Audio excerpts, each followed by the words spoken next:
ఫైనల్‌గా 'పవిత్ర and Chandrakant' issue ఆ leak అయిన చాట్ కూడా మీదే. లాస్ట్‌లో మీతోనే చాట్ చేశారు. అసలు ఏం జరిగింది? ఏం చాట్ చేద్దాం? చందు నాకు 9 ఇయర్స్ నుంచి తెలుసు. మేము కలిసి వర్క్ చేసాము. అబ్బాయి 39 చేసేటప్పుడు ఈవిడతో పరిచయం నాకు అప్పుడే ఆవిడతోని.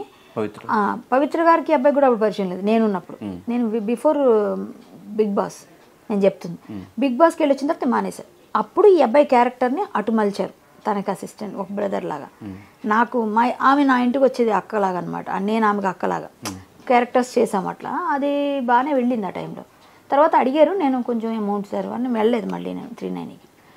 సో అప్పుడే వీళ్ళిద్దరికి పరిచయం అనుకుంటా. అంతకుముందు ఈ అబ్బాయి వేరే 2-3 సీరియల్స్ మాతో చేసినప్పుడు మంచి పిల్లోడు, బాగా తెలుసు మాకు. అంటే ఒకటే కమ్యూనిటీ అవ్వడం కూడా కొంచెం మా ఇద్దరికి క్లోజ్నెస్, అంటే మా అన్ని విషయాలు మాట్లాడుకునేవాళ్ళం ఆ విషయాలు.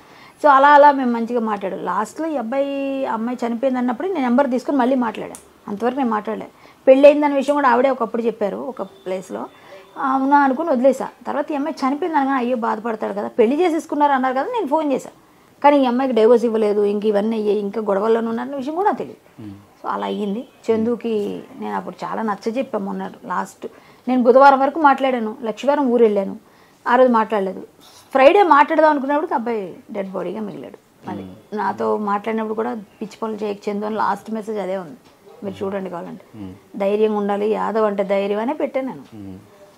అబ్బాయి మంచిగా మాట్లాడాడు, అక్క అక్క అనేవాళ్ళు, అయితే కళ్యాణి గారు అని పిలిచాడు. మంచి పిల్లోడమ్మా అబ్బాయి, మాత్రం మంచి అబ్బాయి, మంచి వర్త్ ఉంది, బాగా డెడికేటెడ్గా పనిచేసేవాడు, డెడికేషన్ ఉంది వర్క్లో. అలాంటి పిల్లోడు. కానీ అన్నిటికన్నా నాకు ఏమో అది నాకు లేదు, అప్పుడు ఏమన్నా నేను చూడలేదు. నాకు అబ్బాయితో అంత మరి ఇంటిమేసి లేదు, ఓన్లీ షూటింగ్లోనే. అలాంటప్పుడు మేము మాట్లాడుకునేది ఏదైనా ఉంటే అంతవరకే.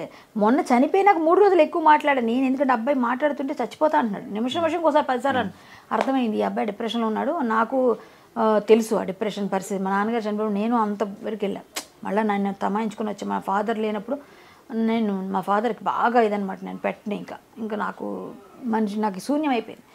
నేను వెళ్ళిపోయి వచ్చాను ఈ డిప్రెషన్ నుంచి. మనమే రావాలి బయటికి, ఎవరు చెప్పినా రాదు, అది మనం ఓవర్కమ్ చేయాలి. ఏదైనా వర్క్ పెట్టుకో, ఏదైనా చేసుకో, మళ్ళీ నీకు దేవుడు మంచి చేస్తాడని ఇట్లా అబ్బాయికి చాలా రకాలుగా చెప్పి చూశాను నేను.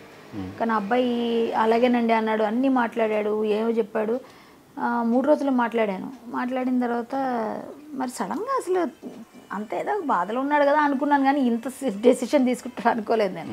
అంటే ఒక సైడ్ మేము చూస్తున్నప్పుడు ఇటు సైడ్ వీళ్ళది ట్రూ లవ్ పాపం అమ్మాయి కాదు, ఇప్పుడు లవ్ అనకూడదు మనం. ఏదైనా ట్రూ లవ్ చేసుకున్నారు కాబట్టి ట్రూ లవ్ ఒకరి కోసం చనిపోయాడు అని చెప్పి ఇట్లా అనిపిస్తుంది. ఇంకో పక్కన ఆమె అన్యాయం అయిపోయింది అని అటు సైడ్ అనిపిస్తుంది. అన్యాయం అయిపోయింది కాబట్టి నేనైతే విధిలిఖితం అంటానండి. ఒకటి, ఈ పవిత్ర చావు ద్వారా ఈ అబ్బాయికి రాసిపెట్టింది మారకం, చావు. ఆమె చావు ద్వారా ఈ అబ్బాయికి రాసిపెట్టింది. సో అదే భగవంతుడు రాసిందని మీరు నేను ఆపలేమనడానికి ఇది ఒక నిదర్శనం. ఎవరైనా ఇప్పుడు నీకు ప్రాబ్లం ఉందని చెప్పగలుగుతారు. ఆ చెప్పినప్పుడు చాలామంది చెప్పుంటారు, ఎందుకంటే ఆవిడతో చాలామంది చెప్పారంట. నాకు మొన్న చెప్పిన సీరియల్ వాళ్ళు అట్లా ఆవిడ వద్దండి, ఎందుకంటే ఆవిడతో నేను చెప్పాము, వినలేదు అన్నారు. ఏమైంది ఇప్పుడు? వెళ్ళొద్దు, నిప్పు అంటే వెళ్ళాడు. అదేదో పోను అనుకోకుండా ఆవిడకి ఏదో బ్యాడ్ టైము, ఆవిడ చనిపోయింది. చనిపోయినాక అక్కడ పిల్లలు పోను పెద్దోళ్ళు అయిపోయారు, ఇక్కడ పిల్లలు అన్యాయం అయిపోయారుగా. నీ పిల్లలు, నువ్వు చేసింది ఎంత బ్లండర్ మిస్టేక్, నువ్వు వెధోపని చేసావు. మామూలుగా అయితే ఆ పిల్లల లైఫ్ని తీసేసావుగా. ఇప్పుడు ఆవిడ వెళ్ళిపోయింది. పోనీ వెళ్ళిపోయిన తర్వాత నువ్వు సమాయించుకొని సరే చేసిన పాపము ఏదో అయిపోయింది, నా లైఫ్ పోయింది, ఇప్పుడైనా ఈవిడ జాగ్రత్త చూసుకుందాం, పిల్లల్ని చూసుకుందాం ఉండాలి కదా.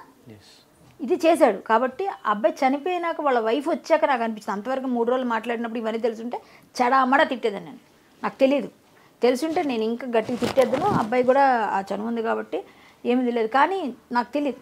ఆ తర్వాత బయటకు వచ్చిన విషయం, ఆ వైఫ్ వచ్చి మాట్లాడడం, వాళ్ళ అమ్మ నాన్న చెప్పడం, అప్పుడు తెలిసింది. ఆల్మోస్ట్ అలా అయిపోయిందండి డైవోర్స్ అన్నాడు. అయిపోయింది డైవోర్స్ అని అడిగాను.